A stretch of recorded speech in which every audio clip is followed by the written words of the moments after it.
ನಮಸ್ತೆ ಸ್ನೇಹಿತರೆ, story enter ಚಾನಲ್ಗೆ ಸ್ವಾಗತ. ಸ್ನೇಹಿತರೆ, ಒಂದು ಚಿಕ್ಕ ಪ್ರಶ್ನೆ. ನೀವು 30 ವರ್ಷಗಳ ಹಿಂದೆ ನಡೆದ ಒಂದು ಘಟನೆ, ಒಂದು ಮುಖ, ಒಂದು ನೋವು ಅಥವಾ ಒಂದು ದಾರಿಯನ್ನು ಇಂದಿಗೂ ನೆನಪಿಟ್ಟುಕೊಳ್ಳಬಲ್ಲಿರಾ? ಮಾನವನಿಗೆ ಇದು ಕಷ್ಟ. ಆದರೆ ಪ್ರಕೃತಿಯಲ್ಲಿ ಒಂದು ಪ್ರಾಣಿ ಇದೆ. ಅದು ದಶಕಗಳ ನಂತರವೂ ಎಲ್ಲವನ್ನೂ ನೆನಪಿಟ್ಟುಕೊಳ್ಳುತ್ತದೆ. ಅದು ಶತ್ರುವನ್ನು ಮರೆಯುವುದಿಲ್ಲ, ಸ್ನೇಹವನ್ನೂ ಮರೆಯುವುದಿಲ್ಲ. ತಾನು ಹುಟ್ಟಿದ ದಾರಿ, ನೀರು ದೊರಕುವ ಸ್ಥಳ, ತನ್ನ ಕುಟುಂಬದ ಧ್ವನಿ, ಇವುಗಳನ್ನೆಲ್ಲ ಎಂದಿಗೂ ಮರೆತೇ ಹೋಗುವುದಿಲ್ಲ. ಆ ಪ್ರಾಣಿಯೇ ಆನೆ. ಸ್ನೇಹಿತರೆ, ಇಂದು ನಾವು ತಿಳಿಯಲಿರುವುದು ಆನೆಯ ಅಸಾಧಾರಣ ಸ್ಮರಣ ಶಕ್ತಿ, ಬುದ್ಧಿವಂತಿಕೆಯಲ್ಲಿ ಆನೆಗಳು ಮಾನವನನ್ನೇ ಮೀರಿಸುವುದು ಹಾಗೂ ಆನೆ ಜೀವನದ ಅತ್ಯಂತ ರಹಸ್ಯಮಯ ಹಂತ ಮಸ್ತ್. ಈ ವಿಡಿಯೋ ಮುಗಿಯುವಷ್ಟರಲ್ಲಿ ನೀವು ಆನೆಯನ್ನು ನೋಡುವ ದೃಷ್ಟಿಯೇ ಬದಲಾಗುತ್ತದೆ. ಸ್ನೇಹಿತರೆ, ವಿಡಿಯೋ ಆರಂಭಿಸುವ ಮೊದಲು ನೀವಿನ್ನು ಸ್ಟೋರಿ ಎಂಟರ್ ಯೂಟ್ಯೂಬ್ ಚಾನಲ್ಗೆ ಸಬ್ಸ್ಕ್ರೈಬ್ ಆಗಿಲ್ಲ ಎಂದರೆ ಈಗಲೇ ಸಬ್ಸ್ಕ್ರೈಬ್ ಮಾಡಿ ಮತ್ತು ಬೆಲ್ ಐಕಾನ್ ಅನ್ನು ಒತ್ತಿ.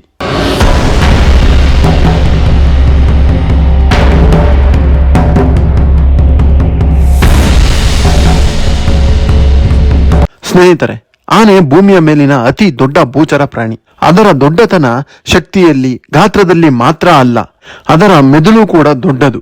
ಅದರ ಮೆದುಳು ಎಷ್ಟು ದೊಡ್ಡದೆಂದರೆ ಮಾನವನ ಮೆದುಳು ಸರಾಸರಿ 1.3 ರಿಂದ 1.4 ಕೆಜಿ. ಆದರೆ ಆನೆಯ ಮೆದುಳು ಸುಮಾರು 5 ಕೆಜಿ. ಇದು ಯಾವುದೇ ಭೂ ಪ್ರಾಣಿಯಲ್ಲಿ ಅತಿ ದೊಡ್ಡ ಮೆದುಳಾಗಿದೆ.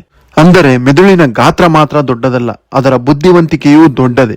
ಮೆದುಳಿನ ಕೋಶಗಳ ಸಂಪರ್ಕ, ಸ್ಮರಣಾ ಶಕ್ತಿ, ಭಾವನೆಗಳನ್ನು ಅರ್ಥ ಮಾಡಿಕೊಳ್ಳುವ ಶಕ್ತಿ, ಸಮಸ್ಯೆ ಪರಿಹರಿಸುವ ಸಾಮರ್ಥ್ಯ, ಇವುಗಳೇ ನಿಜವಾದ ಬುದ್ಧಿವಂತಿಕೆ. ಈ ವಿಷಯಗಳಲ್ಲಿಯೇ ಆನೆ ಅಚ್ಚರಿ ಮೂಡಿಸುವುದು. ಆನ್ ಎಲಿಫೆಂಟ್ ನೆವರ್ ಫಾರ್ಗೆಟ್ಸ್ ಎಂಬ ಮಾತು ಸುಮ್ಮನೆ ಹುಟ್ಟಿಲ್ಲ. ದೀರ್ಘಕಾಲದ ಸ್ಮರಣೆ. ವಿಜ್ಞಾನಿಗಳ ಅಧ್ಯಯನದ ಪ್ರಕಾರ ಆನೆಗಳು 20 ರಿಂದ 30 ವರ್ಷಗಳ ಹಿಂದಿನ ಘಟನೆಯನ್ನು ನೆನಪಿಟ್ಟುಕೊಳ್ಳಬಲ್ಲವು. ಉದಾಹರಣೆಗೆ ನೋಡುವುದಾದರೆ 25 ವರ್ಷಗಳ ಹಿಂದೆ ಒಂದು ನೀರು ದೊರಕಿದ ಸ್ಥಳ, ಒಣಗಾಲದಲ್ಲಿ ಜೀವ ಉಳಿಸಿದ ದಾರಿ, ಅಪಾಯ ಎದುರಾದ ಪ್ರದೇಶ, ಇವುಗಳನ್ನು ಆನೆಗಳು ಮರೆಯುವುದಿಲ್ಲ.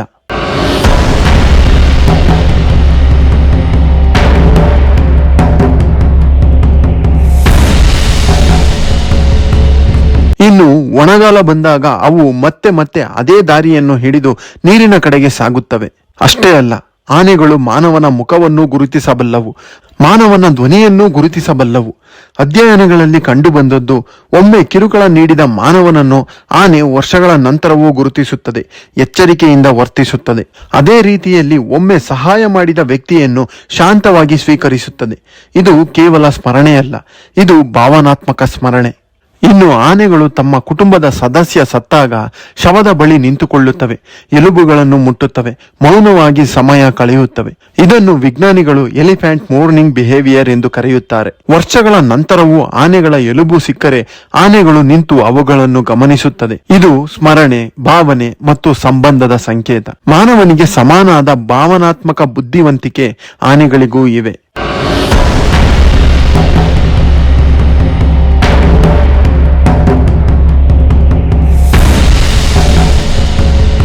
ಸ್ನೇಹಿತರೆ, ಆನೆ ಕೇವಲ ನೆನಪು ಇಟ್ಟುಕೊಳ್ಳುವುದಿಲ್ಲ.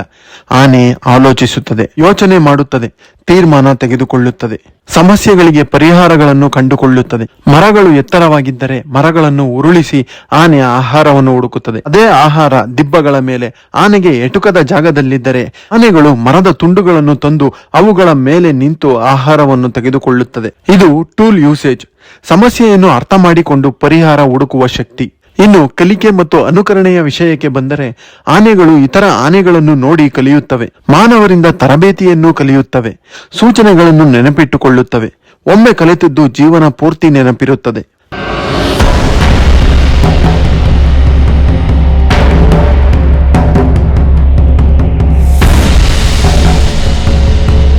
ಸ್ನೇಹಿತರೆ, ಕನ್ನಡಿಯಲ್ಲಿ ತನ್ನ ಪ್ರತಿಬಿಂಬವನ್ನು ನೋಡಿದಾಗ ಬಹುತೇಕ ಪ್ರಾಣಿಗಳು ಅದು ಇನ್ನೊಂದು ಪ್ರಾಣಿ ಎಂದು ಭಾವಿಸುತ್ತವೆ.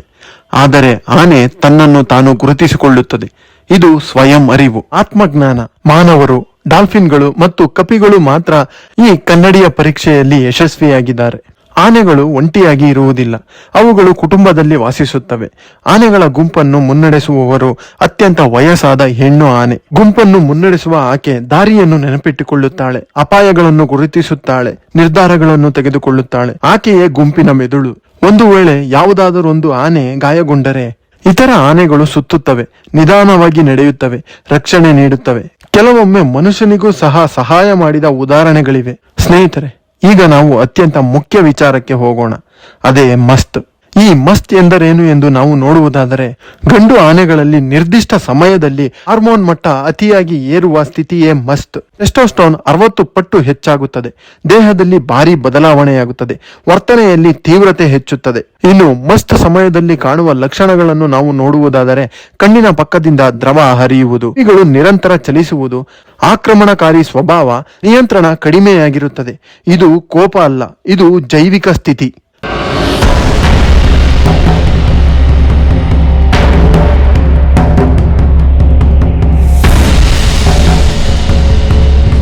ಇನ್ನು ಮಸ್ತ್ ಏಕೆ ಬರುತ್ತದೆ ಎಂದು ನಾವು ನೋಡುವುದಾದರೆ, ಇಲ್ಲಿ ನಮಗೆ ಕಾಣುವುದು ಸಂತಾನೋತ್ಪತ್ತಿ.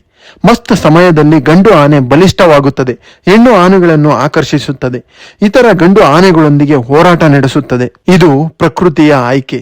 ಮಸ್ತಿನಲ್ಲಿರುವ ಆನೆ ಅತ್ಯಂತ ಅಪಾಯಕಾರಿ.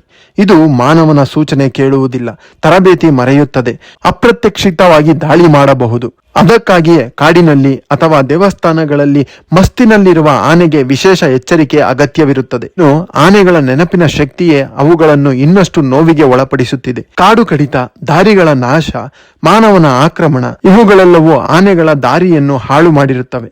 ಬೆಳೆಗಳಿಗೆ ಆನೆಗಳು ನುಗ್ಗುವಂತಾಗುತ್ತದೆ, ಸಂಘರ್ಷ ಉಂಟಾಗುತ್ತದೆ. ಇದು ಆನೆಗಳ ತಪ್ಪಲ್ಲ, ಅವುಗಳ ಸ್ಮರಣಾ ಶಕ್ತಿಯೇ ಕಾರಣ. ಸ್ನೇಹಿತರೆ, ಆನೆ ಕೇವಲ ಪ್ರಾಣಿಯಲ್ಲ. ಆನೆ ನೆನಪಿಟ್ಟುಕೊಳ್ಳುತ್ತದೆ, ಯೋಚಿಸುತ್ತದೆ, ಭಾವಿಸುತ್ತದೆ, ದುಃಖ ಪಡುತ್ತದೆ, ಪ್ರೀತಿಸುತ್ತದೆ. ಇದು ಕೇವಲ ಪ್ರಾಣಿಯಲ್ಲ, ಇದು ಜೀವಂತ ವ್ಯಕ್ತಿತ್ವ. ಸ್ನೇಹಿತರೆ, ಇನ್ನು ಮುಂದೆ ಆನೆಯನ್ನು ನೋಡಿದಾಗ ಅದು ದೊಡ್ಡ ದೇಹದ ಪ್ರಾಣಿ ಎಂದು ಮಾತ್ರ ನೋಡಬೇಡಿ. ಅದರ ಒಳಗೆ ಮಾನವನಷ್ಟೇ ಭಾವನೆ ಇದೆ, ದಶಕಗಳ ಸ್ಮರಣೆ ಇದೆ ಮತ್ತು ಅಸಾಧಾರಣ ಬುದ್ಧಿವಂತಿಕೆ ಎಲ್ಲ ಇದೆ. ಆನೆಗಳನ್ನು ರಕ್ಷಿಸುವುದು ಎಂದರೆ ಪ್ರಕೃತಿಯ ಅತ್ಯಂತ ಬುದ್ಧಿವಂತಿಕೆ ಜೀವಿಯನ್ನು ರಕ್ಷಿಸುವುದು ಎಂದರ್ಥ. ಆನೆಗಳು ಮರೆಯುವುದಿಲ್ಲ, ಹಾಗೆಯೇ ನಾವು ಮರೆಯಬಾರದು ಅವುಗಳ ಮಹತ್ವವನ್ನು. ಈ ಭೂಮಿಯ ಮೇಲೆ ಪ್ರತಿಯೊಂದು ಜೀವಿಯು ಅದರದೇ ಆದ ವಿಶೇಷತೆಗಳಿಂದ ಕೂಡಿದೆ. ಬರೀ ಮನುಷ್ಯರಿಗೆ ಮಾತ್ರ ಭೂಮಿಯಲ್ಲ, ಪ್ರತಿಯೊಂದು ಜೀವಿಗೂ ಭೂಮಿಯಲ್ಲಿ ಜೀವಿಸುವ ಹಕ್ಕಿದೆ. ಸ್ನೇಹಿತರೆ, ಇದಾಗಿತ್ತು ಆನೆಗಳ ಜೀವನದ ಕತೆ. ಈ ವಿಷಯದ ಬಗ್ಗೆ ನಿಮ್ಮ ಅನಿಸಿಕೆ, ಅಭಿಪ್ರಾಯಗಳನ್ನು ಕೆಳಗೆ ಕಾಮೆಂಟ್ ಬಾಕ್ಸ್ ನಲ್ಲಿ ತಿಳಿಸಿ. ಮಾಹಿತಿ ಇಷ್ಟವಾದರೆ ವಿಡಿಯೋವನ್ನು ಲೈಕ್ ಮಾಡಿ, ಚಾನಲ್ಗೆ ಸಬ್ಸ್ಕ್ರೈಬ್ ಮಾಡಿ ಮತ್ತು ಬೆಲ್ ಐಕಾನ್ ಅನ್ನು ಒತ್ತಿ. ಮತ್ತೊಂದು ಮಾಹಿತಿ ತುಂಬಿದ ವಿಡಿಯೋದ ಜೊತೆಗೆ ನಿಮ್ಮನ್ನು ಭೇಟಿ ಮಾಡುತ್ತೇನೆ. ಧನ್ಯವಾದಗಳು.